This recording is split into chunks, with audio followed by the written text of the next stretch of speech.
Ağaca baksana oğlum. Bunu fark ettin mi sen? 8.65 metre çapı var ağaç.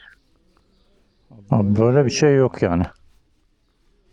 Baksana yaratığa. 800.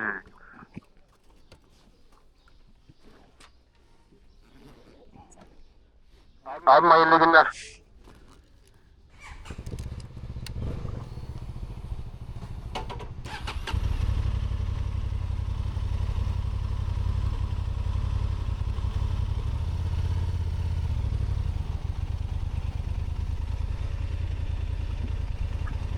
Buradan aşağıdan gidiş var mı ki oraya? Vardı. Sağ yapacağım. Sağ dönebilirim. Ha, oraya gidiyorum. Hadi öyle bilmiyorum. Bir gelen dayı gelsin de. Yok abi. Eyvallah dayıcım.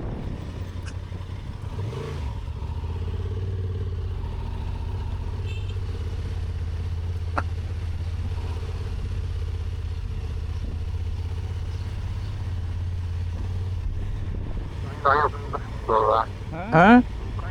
Ya da yok.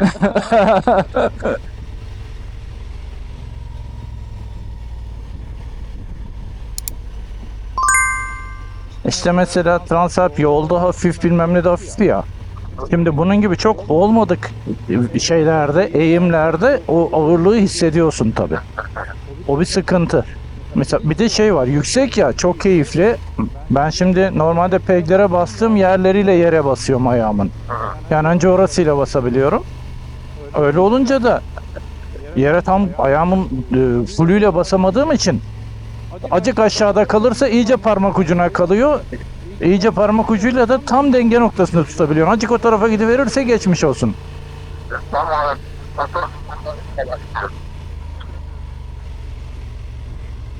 Ya bu motorun abi hep iyi şeylerini söylüyorsun derlerse bana onlara diyebileceğim şey şu: bu motorun yüksek olması, eğer ayakların boyunuz 1.75'in üstünde değil ise yani hep bir planlama yapman lazım. Acaba ben nereye koyayım ki motoru ayağım havada kalmasın. Yani öyle niyet ettim niyet eyledim diye şey yapamıyorsun.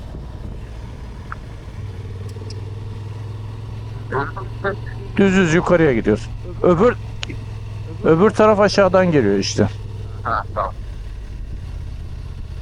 Beleviden bir yol daha var bak, arkadan bir yerden. Ha, 7 kilometre. Ama ben burayı seviyorum. Burası çok eğlenceli. Şu ara yol çok güzel değil miydi? Evet. Bak, bu gitti yani burada. Sıkıntımız yok. Abi skutercılar için değil burası. Tabii skuterın olursa burada vidaların gevşer. Bir de var görsen. Yani hem motorun vidaları gevşer hem senin vidaların gevşer. Tamam. Abi sana güvenip yolda kimse olmadığını düşünüp ben virajlara... Tamam, takıl bana. Gel abi.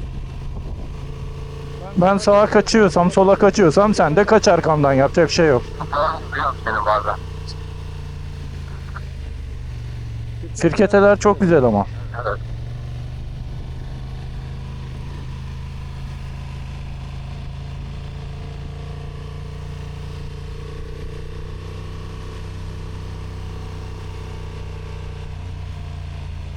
Buradan pazar günü araç trafiği oluyor yalnız, aklında olsun.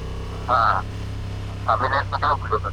Bu yolu şeyciler kullanıyor. Dediğim gibi işte Germencik, aşağıdan şey, ne o bizim çöp şişçilerin orası. Ha. Anladın sen orayı. Evet. Oradan gelenler shortcut olarak buradan gelebiliyor.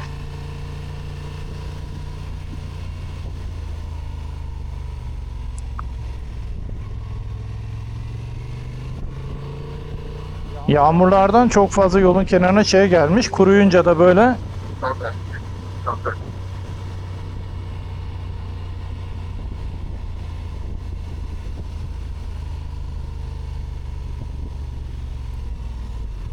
burada büyükçe bir engel var baba.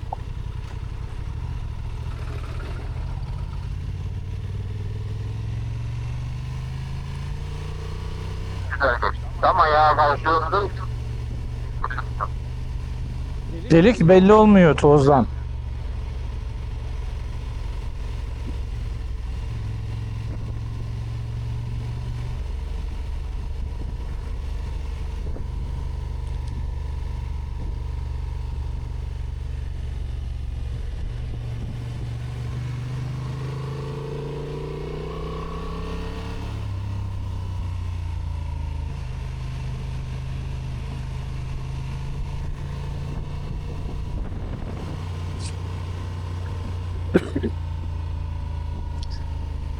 Hadi. Sen de gör gözüm. Yavaşça gerek. Gaz açmıyoruz. Şimdi. Bir daha hayatında ne zaman buraya yolun düşer senin be? Doğru ya. Düşme. Muhtemelen çoğuna bir daha yolumuz düşmeyecek yerlere gidiyorum ben hep. Hepsi. Bak biz Halillerle dedik ki ne kadar güzelmiş burası, bizimkileri de getirelim dedik. Aa, efendim. Alo.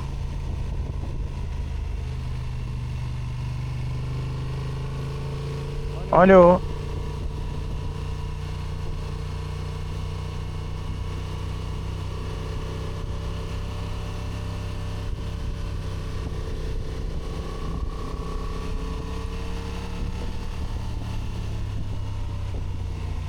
Bir telefon çaldı ama burada telefon pek çekmiyor herhalde. Tamam. Tamam. Neyse Şirince'den ararım. Önemli olduğunu düşünüyorsan soralım. Yok. Önemli bile olsa yarım saatte birisinin başına bir iş gelecek kadar değildir. Tamam. Ya şöyle da şimdi konuştum, asıl olan o. Toz var yolda, yavaş gel.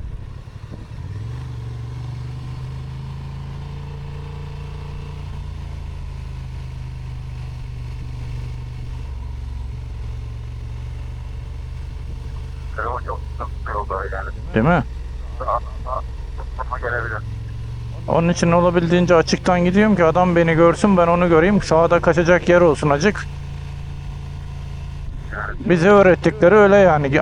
Açıktan git, görüş alabildiğin kadar al diye. Ben de kapalı geliyorum. Tam kaçmak yani bir şey oldu nasıl vereyim motoru. Ya sev ya terk et İbo, öyle mi oldu?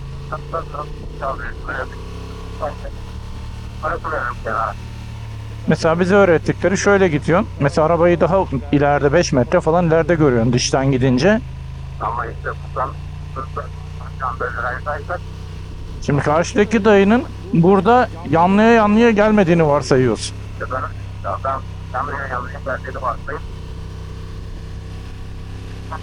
Bir zaman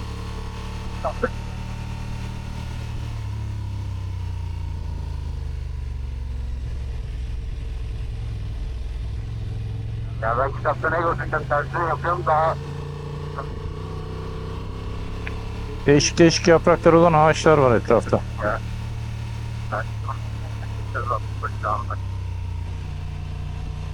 Eğreltilere baksana, bazı eğreltiler ağaç olmuş.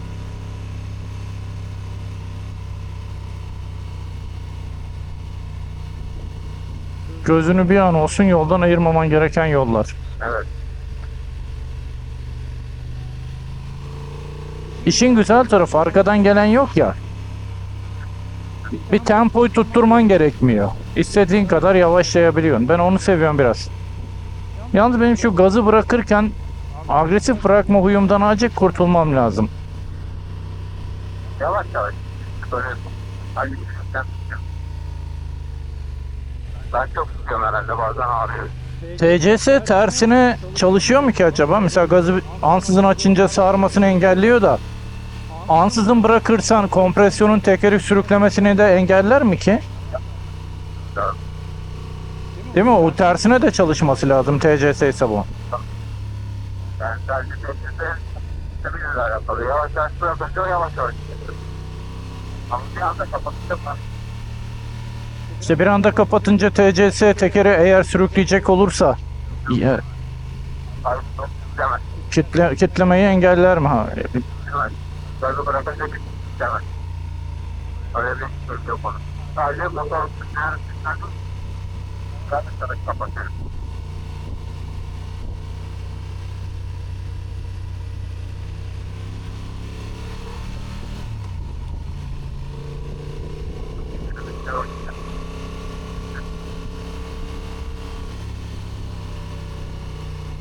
İşte buranın Açıkçası geldiğinde toplasan çok Değil mi? Baksana yolun güzelliğine. Evet.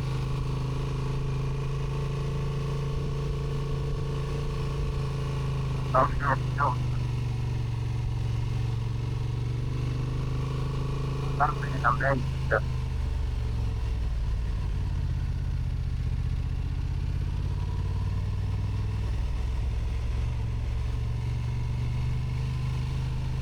Düşün bak, İzmir'de Şirince'ye gidiyoruz. Şimdiye kadar kimseye rastlamadık. Normalde şimdi gidince göreceksin Şirince'yi. Allah'ın izniyle. Evet. Yani ortadan kaç tane kaza atlattım. Allah korusun, insanlar üstüne çıkıyor Sürmeyi bilen var, bilmeyen var. genelde. Yani şurası. Ama araba kullanırken de tedirgin olduğun için arabayla da çok buralarda öyle gazlıya gidemiyorsun abi. Çünkü arabada hiç görüş yok.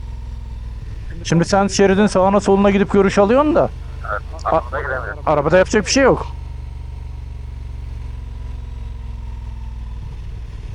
Abi ağaçlara bak. Güzel ya. Güzel ya. Sağ çukur.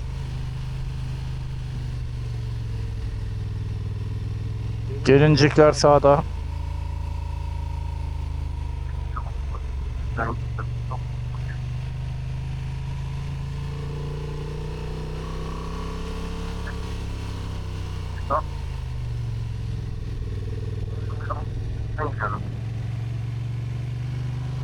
Ben o kadar eskisinde gittim mi oranın? Gittim sanki ya.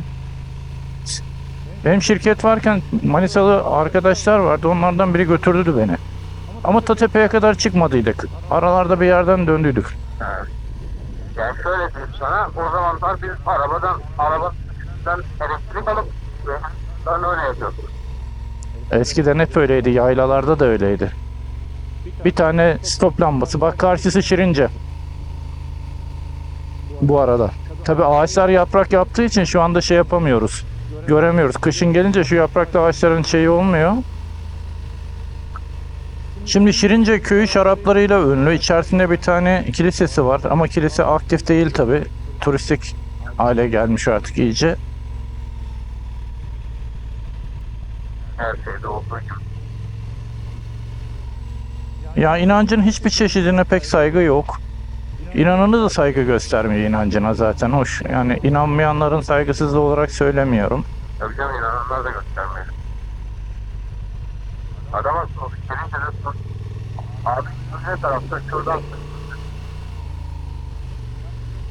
Hani şu tarafı vereyim mi abi dedi. Dedim abi camiye gidiyorum. Ay belki de caminin yanındaki kahveyi arıyordur ya.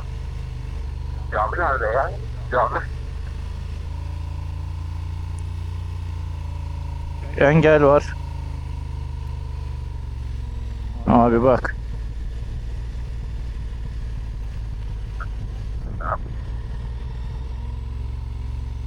Abi bir köy. Evde yoktu. Yani burası. Yani Yerde çok toz var. Dikkat. bu hava değişimine bak. Değil mi? Tepeden açıyoruz, başka bir iklim başlıyor. Denizin nemi gelmeye başlıyor. Öbür tarafa açıyorum, başka bir şey geliyor.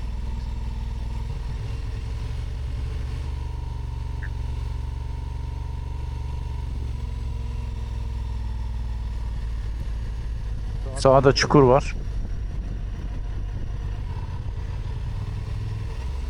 Yok, daha Şirince değilmiş bu karşı. Aradaki yerleşimlermiş abi. Şirince köyü diye yoldan gözüm ayıramıyorum ya çok.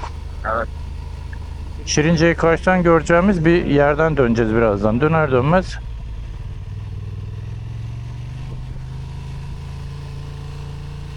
Kocaköy çıkacak önümüze. Yani yüzlerin %99'u belki de bu yoldan çıkıyor. Benim tanıdığım bu yoldan geçmiş İzmirli yok. Biz 3 kişi olduk geçince. Sen gelince de bir de Manisalı eklendi. 4 oldu benim tanıdığım.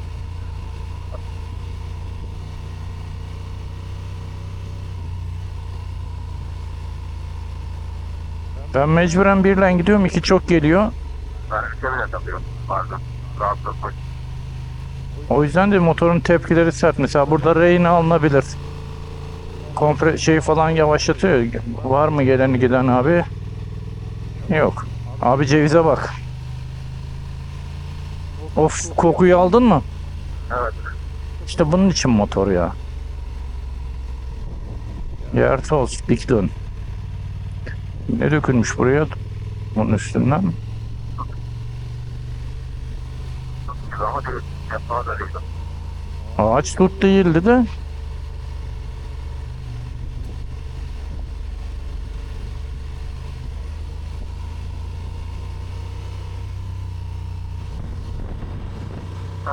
Ama Dikkatli gidilmesi gerekiyor. evet. Evet. İki taraf için de, sadece senin değil. Benim öğretim gelirken burada Ya o biliyor. Aha işte Şirince göründü. Şöyle duruyorum şurada. Sen de gör manzarayı diye. bu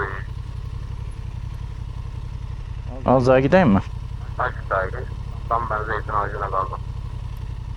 Tamam. Çok güzel ya.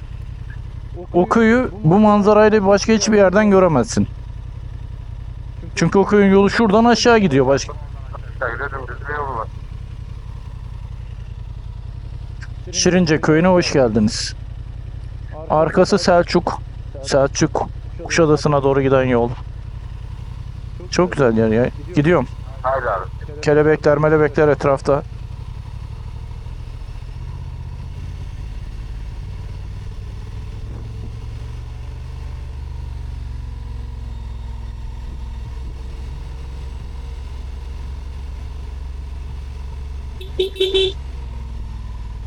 Artık burada bir korna çaldım ama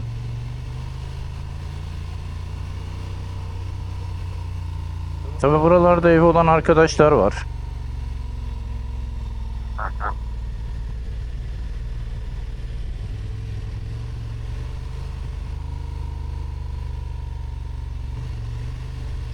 Şimdi çıktığımız dağdan iniyoruz aşağıya. Evet ya. Her yer. Evet. Orman. Bak deniz var. Böyle.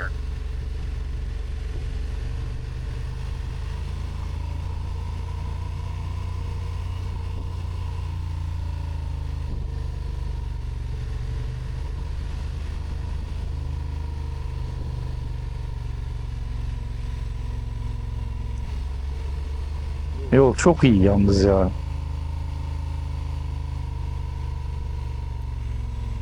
Benim beklentim bunun iki şeritli versiyonu. Mümkünse. Yol boyu böylelikle hani kafayı uzatıp ağacın arkasından gelen var mı diye bakmayayım.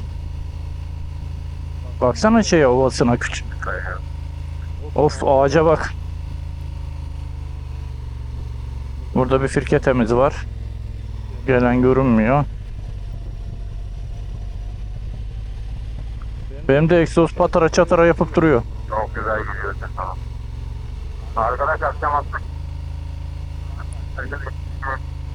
130 lira. Gel sen alalım seni. 650 Çok deli makine o da ama onlar hava soğutmalı herhalde. alalım. Biraz fazla yapıyor. Karbüratörü. Ha. Şimdi burada sol şeride de gidemiyorum. Çünkü biri gelirse sağa kaçamam. Ortada da şey var. Takıyorlar. Artık buraları el yordamıyla öğreniyorum kendi kendime. Yapacak bir şey yok. Hep tutuyorlar. Koçum götürün ki. Yavaş yavaş. Ya buraya atlamanın alemi var mı? Ha, tamam. En büyük motorcu sensin. Topraklar zaptı olsun. Tamam. Ha. Ha, geçtin o. Bırakalım geçsin bakın abi. Yoksa tepeleyeceğim seni hemen. Nereye atılacağım. Köye geldik.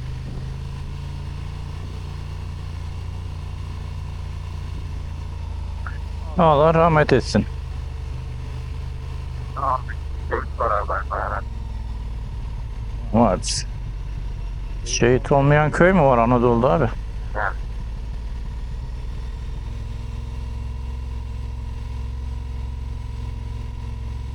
Yalnız burada da öyle bir motor var ya, el ayak. Öyle. Değil mi? Heybe de var baksana. Tabii canım. At olarak kullanıyor ya. Şimdi onda gidip düşüyor ya adamın. Bütün çok karşısında olur. Az yakar, çok gider. Tamam.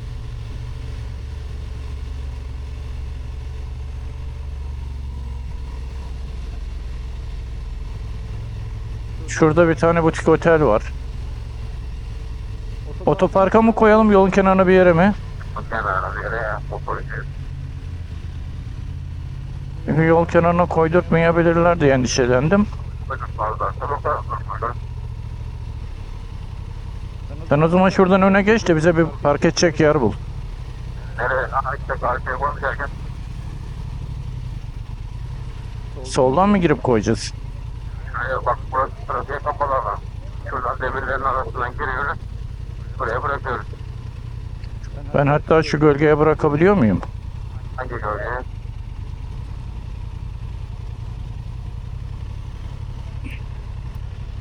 Çıkabilir mi onlar? Ondan çıkart ama istiyorsan yönünü şeye doğru verelim. Nereye? Yukarı doğru ya da aşağı. Ha, şuradan dön. Şuraya şu yanına koyalım. Oradan da çıksın. Yürür gideriz. Ben o kadar rahat dönemem oğlum sağa sola. Tamam bırak o zaman hiç zorlama.